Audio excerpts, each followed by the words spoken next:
عشاء کی نماز کے لیے اور فجر کی نماز کے لیے اجازت مانگنے آئے۔ اے اللہ کے نبی، راستہ پر خطر ہے، راستہ اندھیرے والا ہے، آج کل کی طرح ٹیوب لائٹیں نہیں ہیں، آج کل کی طرح لائٹوں کا زمانہ نہیں، قمقموں کا زمانہ نہیں۔ اے اللہ کے نبی، میری دونوں آنکھیں نہیں ہیں، اور نوجوانوں غور سے سنو، بزرگوں آپ بھی سنو کہ اللہ کے نبی سے اجازت لے رہے ہیں۔ اے اللہ کے نبی، میں دونوں آنکھوں سے اندھا ہوں، پہلا عذر، میں دونوں آنکھوں سے اندھا ہوں، پہلا عذر۔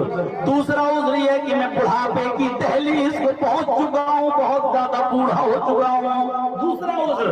تیسرا عذر یہ کہ اے اللہ کے نبی، راستہ پر خطر ہے، میں لاٹھی لے کر ٹیک ٹیک کر چلتا ہوں اور راستے بہت خراب ہے، میں اندھا ہوں، ادھر بھی گر سکتا ہوں، ادھر بھی گر سکتا ہوں، کہیں ٹھوکر بھی کھا سکتا ہوں، کچھ بھی ہو سکتا ہے۔ اے اللہ کے نبی، یہ میرے ساتھ مجبوری ہے، کیا میں فجر کی اور عشاء کی نماز کیا میں اپنے گھر پر پڑھ سکتا ہوں؟ کیا میں اپنے گھر پر فجر کی نماز ادا کر سکتا ہوں؟ امام کائنات کی جانب سے جواب ملتا ہے، ان پریشانیوں کو دیکھتے ہوئے، ان مجبوریوں کو دیکھتے ہوئے، ہاں تم فجر کی نماز اور عشاء کی نماز اپنے گھر پر ادا کر سکتے ہو۔ جب وہ جانے لگا، جب وہ لاٹھی لے کر جانے لگا، اللہ کے نبی نے کہا، سوال کرنے والا کہاں ہے؟ این السائل، سوال کرنے والا کہاں ہے؟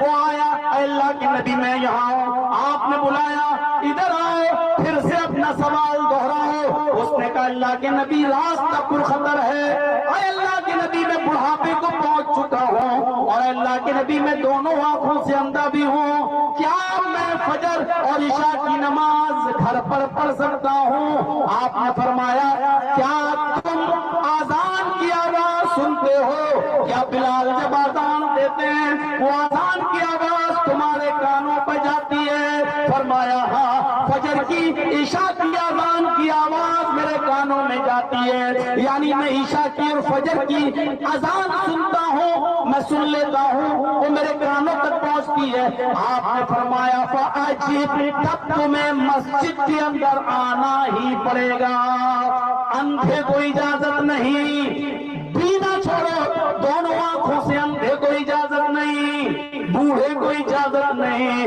راستہ خراب ہے، لاٹھی ٹیک ٹیک کے چلتا ہے، اس کو بھی گھر میں نماز پڑھنے کی اجازت نہیں، اگر اذان کی آواز سن رہا ہے تو اس کو مسجد میں جانا پڑے گا۔ میرے بھائیوں، یہ تقویٰ ہماری زندگی کے اندر آنا چاہیے کہ جب ہم سنیں الصلاۃ خیر من النوم، نیند سے بہتر نماز ہے، تو اپنی لحاظ، اپنا بستر، اپنا بلینکٹ، اپنا کمبل ہٹا کر فوراً چل دینا چاہیے۔ ہے